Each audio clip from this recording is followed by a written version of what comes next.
wabarakatuh. Halo, selamat pagi sahabat Bedika Malang. Apa kabar? Semoga sahabat Bedika Malang semua dalam keadaan sehat walafiat tanpa kurang suatu apapun. Bertemu kembali dengan saya Mbak Retno dalam acara podcast Cangkruk Bedika Malang. Bincang ringan keuangan negara persembahan Balai Diklat Keuangan Malang. Sahabat Bedika Malang, pada edisi ini dan hari ini edisi kita adalah tentang pengelolaan keuangan negara. Dan pada sesi ini tema yang kami ambil adalah pengertian keuangan negara. Nah, sahabat Bedika Malang telah hadir di dalam ruangan podcast kami di Bedika Malang, yaitu beliau Bapak Abu Saman Lubis. Selamat pagi Pak Abu, apa kabar Bapak? Selamat pagi Bu Retno, alhamdulillah baik. Silakan disapa sahabat Bedika Malang Bapak. Ya, sahabat Bedika Malang, apa kabar? Mudah-mudahan kita semuanya dalam keadaan sehat walafiat. Ya. Baik, terima kasih Pak Abu atas ketersediaannya untuk hadir di pagi hari ini. Baik sahabat Bedika Malang, Pak Abu ini beliau adalah Widya Iswara Madya, Balai Diklat Keuangan Malang dengan kompetensi pengelolaan keuangan negara.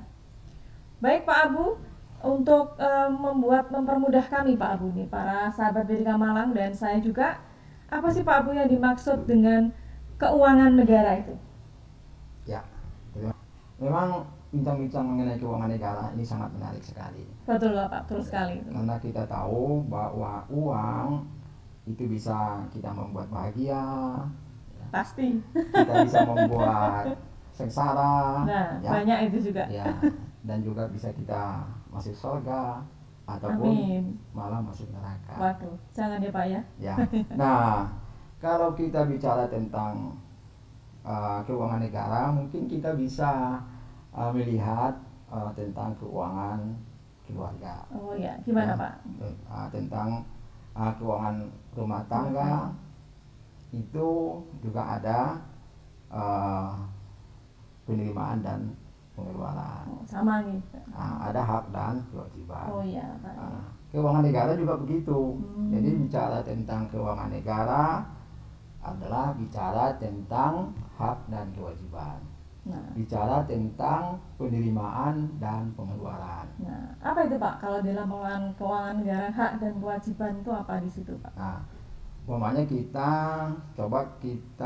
berikan pengertian tentang keuangan negara itu. Keuangan negara adalah segala hak dan kewajiban yang dapat dinilai dengan uang, serta segala sesuatu yang dapat dijadikan barang milik negara berhubung dengan hak dan kewajiban itu. Nah, ini secara lebih detailnya Pak, seperti apa hak dan kewajiban tadi kalau dalam keuangan negara Pak? Ya, jadi tadi di awal dikatakan bahwa keuangan negara itu adalah segala hak dan kewajiban. Jadi negara itu dalam hal pengelolaan keuangan negara itu ada hak dan ada juga kewajiban.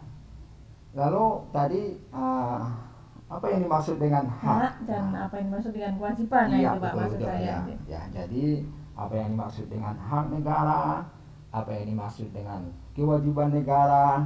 Nah, begini. Secara teori, nah ini kita baca teori dulu ya. Bisa Pak, boleh Pak. Kita sudah harus tahu ya secara teorinya. Teori ya. Jadi hak negara itu adalah ada dua ini pengertiannya. Di dalam teorinya itu ada hak mutlak, ada yang disebut dengan hak nisbi. Nah, kalau kita kaitkan dengan keuangan negara, maka hak mutlak itu adalah hak yang diberikan, ya, hak yang diberikan kepada teorinya ya, hak yang diberikan kepada orang atau badan hukum. Nah, negara itu adalah badan hukum. Nah, berarti negara dalam teorinya itu hak yang diberikan kepada negara yang dapat dipaksakan. Misalnya apa Pak? Contohnya Pak? Ya, jadi dapat dipaksakan. Misalnya hak negara untuk memungut pajak. Jadi memungut pajak itu hak negara hak ya? Negara. Jadi kalau negara memungut pajak itu kita jangan kita jangan sampai menolak, karena itu sebenarnya haknya negara. Jadi negara punya hak untuk memungut pajak, gitu ya. Oke, baik. Nah, itu namanya hak mutlak. Jadi tidak bisa diganggu gugat. Kalau sudah memenuhi syarat, ya, memenuhi syarat untuk membayar pajak, maka kita wajib membayar pajak, Pak ya. Ya, karena apa? Karena negara tadi mempunyai hak untuk memaksakan supaya kita membayar pajak. Gitu. Nah, sahabat BDK Malang tuh hak negara ya, bahwa membayar pajak itu adalah hak negara, gitu Pak ya? Ya, itu baik, hak mutlak. Hak mutlak ya. Hak mutlak. Kemudian tadi ada hak nisbi Pak. Nah, ini itu yang seperti apa Pak? Kalau hak nisbi itu memang relatif ya. Hak nisbi adalah hak relatif. Jadi hak yang diberikan kepada orang atau badan hukum sesuai dengan apa yang mereka kehendaki, sesuai dengan apa yang mereka perjanjikan. Contohnya Pak? Nah, ya, umpamanya negara melakukan perjanjian dengan masyarakat atau dengan badan hukum lain. Kalau memang tidak sesuai dengan keinginan salah satu pihak, itu dia bisa menyesuaikan atau mungkin bisa menolak. Nah, jadi satu sisi tidak bisa dipaksa, tidak bisa dipaksakan, nah gitulah. Nah, itu haknya. Dia punya hak untuk menolak, oh jangan seperti itu Pak perjanjiannya, begitu. Yang sisi lain juga bisa menyatakan sebaiknya seperti apa. Jadi sinilah yang disebut dengan hak nisbi atau hak relatif, gitu ya. Oke. Lalu kemudian ini kan hak Pak ya, berbicara hak, ada hak mutlak dan hak nisbi. Nah, sekarang kalau kewajiban apa Pak? Nah, itu tadi kan. Jadi negara ya punya kewajiban. Apa itu kewajiban? Nah, di dalam mungkin teorinya adalah beban yang diberikan kepada orang atau badan hukum untuk melaksanakan sesuai dengan kewajibannya. Nah, di sini ada beban. Ya. Nah, kalau tadi dikatakan hak seluruh hak dan kewajiban. Ya, jadi negara punya kewajiban. Ya. Nah, gitu. Ya kan? Nah, kewajibannya apa? Nah, tentu kalau kita lihat di konstitusi kita kan, ini konstitusi kita ya. Konstitusi dulu ya. Konstitusi kita itu adalah umpamanya melindungi seluruh tumpah darah Indonesia, gitu kan, mencerdaskan kehidupan bangsa, ikut melaksanakan ketertiban dunia. Itu kan terlalu jauh ya. Nah, tapi dalam pelaksanaannya umpamanya apa kewajiban negara itu? Kewajiban negara itu melakukan pelayanan ya, melaksanakan pelayanan umum pemerintahan. Nah, atau lebih yang sering dilaksanakan adalah melakukan pembayaran tagihan kepada pihak ketiga. Itu kewajiban negara. Jadi bisa dikatakan ya, kewajiban negara itu kalau hak tadi kan dipaksa Pak ya, dipaksa kepada lembaga hukum ya, yang berhak punya memaksa untuk menyelesaikan haknya keuangan negara. Kemudian di sisi lain ada kewajiban negara ya dari Undang-Undang Dasar 45 bahwa mensejahterakan ke rakyat Indonesia seutuhnya. Nah, itu dilakukan melalui berbagai menteri-menteri tadi Pak ya, yang dimana mereka lah yang akan mengelola dan melakukan pelayanan sesuai dengan tusi masing-masing. Itu adalah salah satu kewajiban dari negara. Nah, sementara tadi kalau di haknya kan hak negara adalah menetapkan pemungutan pajak tadi Pak. Pajak ini dalam arti kan pajak secara luas Pak ya, pajak penghasilan, ya pajak bea masuk, segala jenis pajak ya Pak ya. Nah, berarti kan di situ ada penerimaan dan pengeluaran ya Pak ya. Karena kan penerimaannya dari pajak, kemudian pengeluarannya yang dipakai untuk memenuhi kewajiban tadi Pak ya. Nah, mengapa Pak begitu pentingnya Pak ya ini penerimaan dan pengeluaran suatu negara itu Pak dalam keuangan negara? Ya, memang kenapa begitu pentingnya penerimaan dan pengeluaran bagi negara? Ya karena terkait dengan hak dan kewajiban negara, ya kan?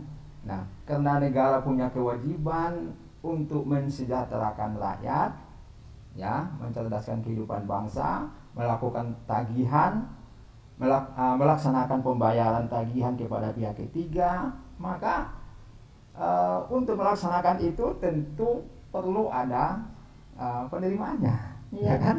Ya kan? Tentu ada penerimaan. Penerimaan ini tentunya digunakan nanti untuk melakukan pembayaran tagihan kepada negara. Ya dalam rangka pelayanan lah, ya sesuai dengan kewajiban dalam konstitusi kita. Nah, itu saya kira ya. Oke Pak. Kalau gimana supaya bisa lebih jelas Pak kepada pemahaman pengertian keuangan negara itu pendekatan-pendekatannya bisa dilihat dari sisi apa saja Pak? Ya. Nah ini memang kalau kita lihat dari pengertiannya itu kan masih apa namanya ya, masih kadang-kadang masih kurang jelas gitu kan? Iya betul. Ya kan? Karena pengertian dalam undang-undang itu sebenarnya masih perlu harus ada penjelasan-penjelasan yang lebih jauh. Nah, kalau kita pendekatan yang dilakukan bisa macam-macam ini ya. Ada yang mengatakan itu bagaimana ruang lingkupnya, ruang lingkup skop yang ada dalam keuangan negara itu apa saja, gitu ya. Atau pendekatannya seperti apa. Nah, ini macam-macam. Jadi ada yang mengatakan sumber atau bisa dilihat dari sisi objeknya, ya kan? Atau keuangan negara berdasarkan objek.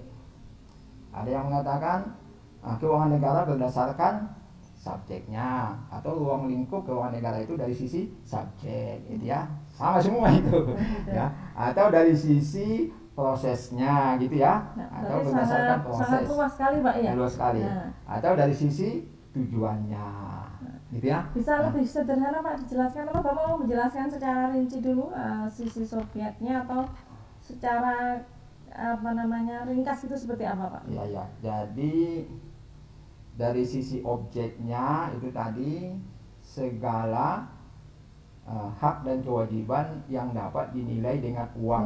Betul. Ya, dan segala sesuatu baik berupa uang maupun berupa barang yang dapat dijadikan milik negara terkait dengan hak dan kewajiban. Jadi objek itu apa saja yang diurus oleh negara, ya hak dan kewajiban itu tadi, ya kan? Termasuk juga nanti barang-barang yang dapat dijadikan milik negara. Jadi luas sekali objeknya. Itu dari sisi objeknya. Objek, ya betul. Kalau dari sisi subjeknya seperti apa Pak? Dari sisi subjeknya itu berarti ini secara sederhananya itu terkait dengan penguasaan. Jadi siapa yang menguasai? Yang menguasai itu. Nah, yang menguasai objek itu tadi, barang atau uang atau barang itu siapa yang menguasai? Itu adalah pemerintah negara, artinya pemerintah pusat, ya, pemerintah daerah. Itu adalah subjeknya Pak ya. Penguasanya ya, atau pengelolanya gitu ya. Nah, siapa lagi? Ya, badan-badan hukum lainnya yang terkait dengan keuangan negara. Jadi subjeknya itu adalah sangat luas juga. Jadi bukan hanya pemerintah pusat dalam mengelola keuangan negara ini, tapi juga pemerintah daerah. Bukan hanya pemerintah daerah saja, juga badan-badan hukum. Badan hukum itu contohnya Pak? Nah, badan hukum ini ada dua sebenarnya. Ada badan hukum publik, ada badan hukum privat. Jadi badan hukum privat ya, badan hukum publik itu kan pemerintah. Badan hukum privat itu adalah swasta. Jadi kalau swasta mengelola keuangan negara, ya, maka dia termasuk subjek keuangan negara gitu. Jadi bisa Pak ya, dia sebagai subjek keuangan negara ya. Jadi swasta umpamanya bukan hanya badan hukum swasta ya, ada lagi yayasan. Jadi yayasan. Karena dia mendapatkan uang dari negara. Nah, ya, itu. betul. Jadi dia mendapatkan uang dari negara, maka dia sebagai subjek keuangan negara. Oke, betul. Jadi nanti kalau kita bicara lebih lanjut, nanti hak dan kewajiban sebagai subjek dia seperti apa? Nah, itu lebih luas lagi. Nah, tapi intinya siapa itu subjek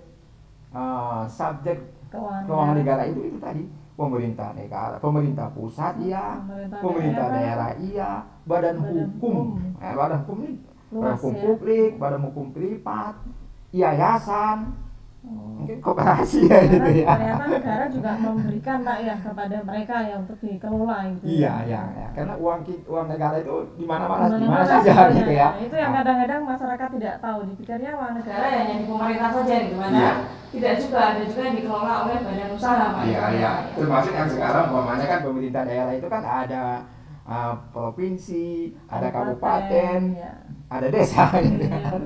Jadi desa itu juga pengelola keuangan negara. Karena di situ ada sebetulnya sudah desa. Ini ya, negara sudah benar-benar memperhatikan karena ini dalam rangka memenuhi kewajibannya Pak ya kepada warga negaranya Pak ya, untuk mencapai tujuan negara tadi ya. Nah, itu yang dari sisi subjek dan objek Pak ya. Objek. Nanti ada lagi dari sisi prosesnya. Nah, itu gimana sih Pak? Dari sisi proses seperti apa Pak? Kalau bicara proses itu kan bicara tentang rangkaian kegiatan. Rangkaian kegiatan, rangkaian perumusan, rangkaian pelaksanaan, dan mungkin nanti sampai pertanggungjawabannya. Jadi artinya mulai dari, kalau secara sederhananya, mulai dari adanya dibuat kebijakan, buat perencanaannya, pelaksanaannya, pertanggungjawabannya, itu adalah proses dari keuangan negara itu, gitu ya. Kemudian selain proses Pak, sudah subjek, objek, kemudian tujuan, proses ya, kemudian yang terakhir adalah yang terakhir itu tujuan, gitu ya. Nah, itu gimana? Kalau tujuan itu sebenarnya terkait dengan juga kebijakan, gitu ya. Kegiatan, termasuk juga hubungan hukum, hubungan hukum antara satu dengan yang lain, hubungan antara satu dengan yang lain, terkait dengan umpamanya penguasaan objek itu. Jadi penguasaan objek, hubungan kan umpamanya hubungan antara